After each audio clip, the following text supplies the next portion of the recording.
Great seeing my next guest back in action. It is Mike Rodriguez, is going to be back in action on September 18th. Mike, how's it going, man? It's going good, man. It's going good. Just chilling here, living the dream. I bet. When did you find out about this fight? It seems like you got a decent amount of notice. Yeah, I want to say, back in April? Oh, yeah? Yeah, somewhere around there. Interesting. I known it for a while, yeah. Was it just a matter of they couldn't find you to put you on a card type thing if you knew that early in advance? I don't know what it was. They just was like, hey, you want to fight? I was like, sure. And then they was like, all right. And then they took a little bit to get back to us. And they was like, all right, we got you some. Here, boom. And I don't know if it was on their end when, because we didn't have a location or date. We just had an opponent. And so we just was sitting there like, do. And, yeah.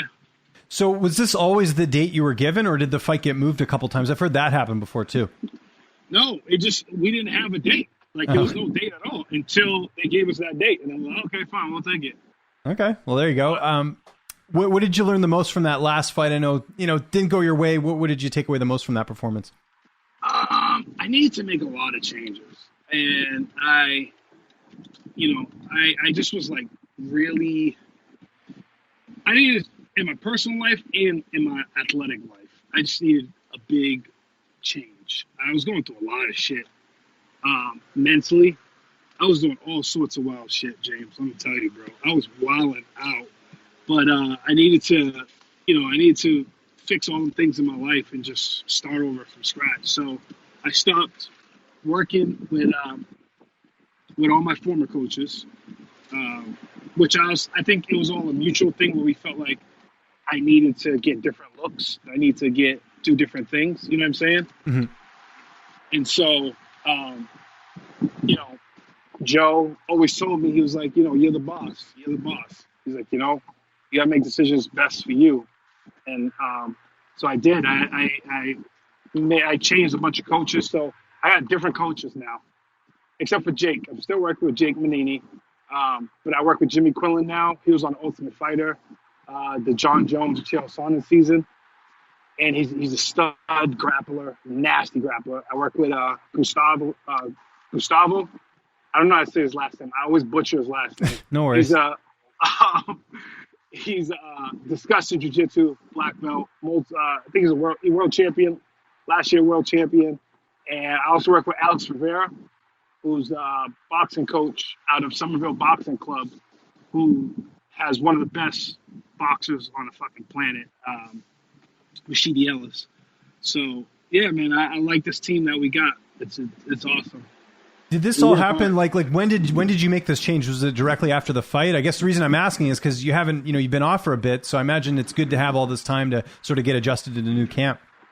Right. So I got beat up by Danilo Marquez. I sat down. I thought about it. And the whole time I was, when I left Vegas, and my head was, I need to make changes. I don't know where and what and how, but I need to make changes. And so I sat down and brainstormed.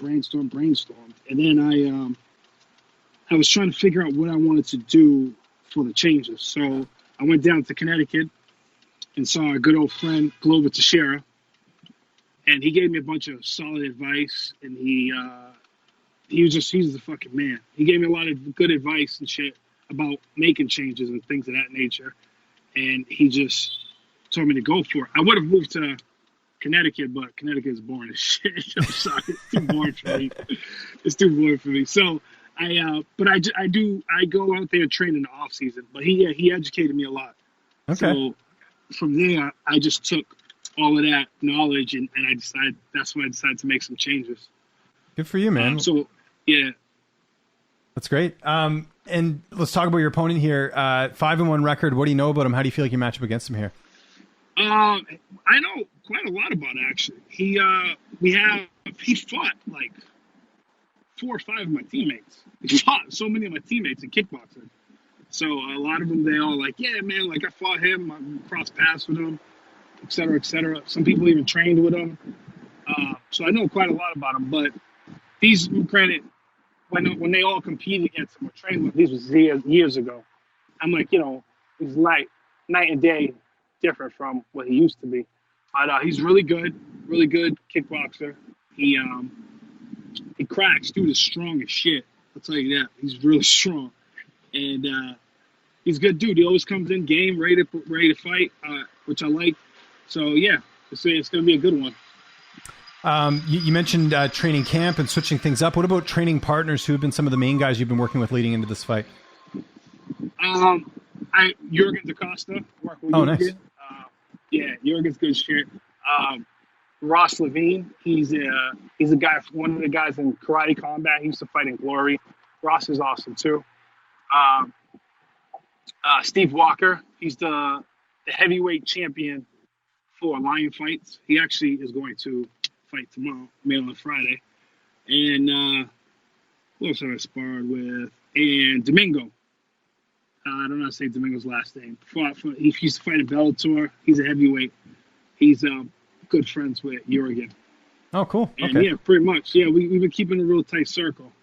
Good. That's pretty much it. How about the weight cut? How's that going ahead of the fight? Oh man, it's going good. I got a nutritionist too. Trisha, she's the shit. Trisha Nutrition. She's awesome. I've been doing a lot of work with her. She's been getting my weight down and getting me off the little Debbie's. So in between camp, my weight's been really low too. So that's awesome. Good for you, man. And what about your corner? Who's going to be in the cage with you that night? It'll be Jake, Alex Rivera, and Jimmy Quillen. How do you see the fight unfolding on September 18th? I think I stop him in the second round, to be honest. He's really fucking durable, and I can't be wild and try to gas myself out trying to put him away in the first round. So I just got to pick him apart. Give it to him second round. How many more fights do you have left on your contract? Do you know? I think I have one more, maybe two. Okay, sure. Gotcha. No, I was just curious because I know usually when you have one left, you usually renegotiate. So I wasn't sure because I know you signed a deal. I feel like it was a few fights ago. Yeah, I did. I re-signed a deal. I think when I fought Herman. Oh, okay. So yeah, probably got a few left. Yeah. Yeah. So there you go. Okay, no, I was curious on that. And you mentioned sort of changing things up. What about downtime? How's that looking these days? Are you off video games this camp, or what's the latest? No, I've been playing video games, just more in moderation. I'm not home that much to play video games. I'm literally training all the time. Even in the off season when I wasn't getting ready for a fight, I was training like crazy because I'm like I said, like I'm working with new guys, so I'm trying to get acclimated to their programs and things of that nature. But yeah, man, I've been just grinding away, just working. But I've been playing a little bit of Outer Worlds. Okay. So first person, it's kind of like Fallout it's actually made by Obsidian, who made Fallout New Vegas.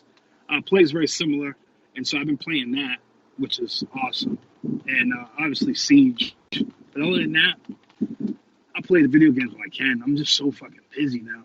Are you still streaming or no, or that you're not doing that? Yeah, I stream on Mondays. I'm about to go home, have lunch, and then stream right now. Stream at 5. Well, I don't want to keep your audience waiting, Mike. I really appreciate the time as always. It's good. It's good hearing from you, man. Yeah, it's good hearing from you too, man. I'm looking forward to this card. UFC Fight Night, September 18th. Anyone you want to thank? Any sponsors? Any social media? I'll give you the last word. All right, I want to thank Kill Cliff for always helping out. If you want 20% off, say it gets off that, any of the Kill Cliff drinks or any of their graphic tees, use Emerald 20, save yourself 20%.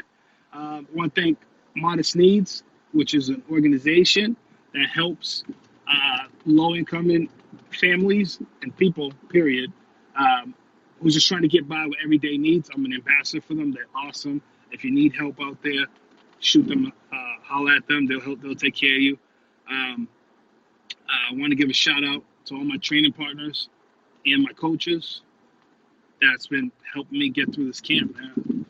Trying to get it. We're going to get it today. We're going to get it this time.